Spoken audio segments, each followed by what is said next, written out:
What's up, guys? Just got back from a family dinner. Me and Jake spent the morning putting clear coat on a bunch of the stuff that I already put in the van. I'm getting tomorrow's round of stuff that needs to get clear coated loaded up onto the racks here. So this is my inflatable spray booth.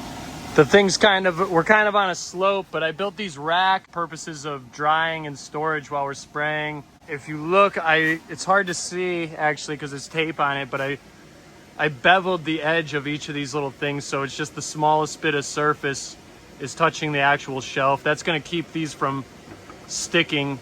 If the we want to make sure that these are dry before we flip them over and we don't want to lay a wet edge on this, but if they're, for whatever reason, this edge is still a little bit tacky down here, we're going to do the least amount of damage with that beveled edge. All of these parts were designed on a computer and then cut by a CNC machine. So that's how we're able to get all these perfect drill outs for all the adjustable shelving. And it's pre-drilled for the dowels, and I'll show you how that all goes together. We're done in the booth for today. I'm just gonna shut this down. My spray booth will fall apart. These are the parts we sprayed today. We're using this very low sheen finish. It's a pre-catalyzed lacquer, meaning we don't have to mix any catalyst into it. It's already pre-mixed, so we basically just mix in some lacquer thinner, point, and spray.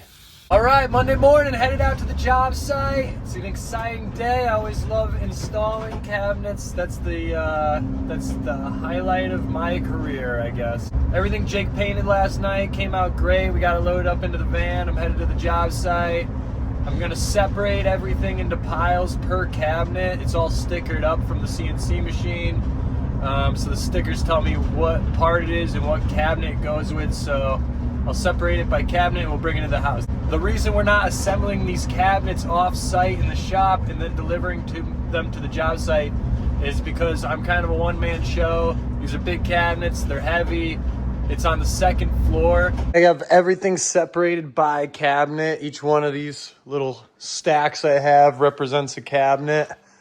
Everything's labeled up. You could see here, this is cabinet R2C5. And it is a bottom, so that's the bottom of the cabinet. So there's one thing I forgot about, and that's that the CNC machine does not cut a 22.5 degree bevel for the 45 degree angle on these edges for this to fit in here right. So I'm gonna have to take this piece, and this piece down to the track saw and make a 22.5 degree rip on each edge. I would normally do it on a table saw, but my table saw is not here because I needed enough room in the van for all the parts, so the track saw will do just fine. And that is what I was just trying to explain. Now they fit together nice.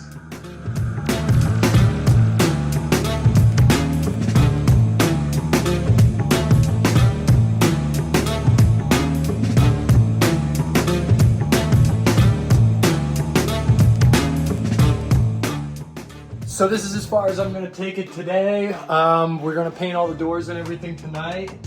I gotta get back home and get everything else ready for later. I have some office stuff to do and then Jake's gonna come by and we're gonna spray everything else. It's gonna be all shelving in here. It's gonna house the TV and a bunch of other electronics, and it's gonna be a really nice thing.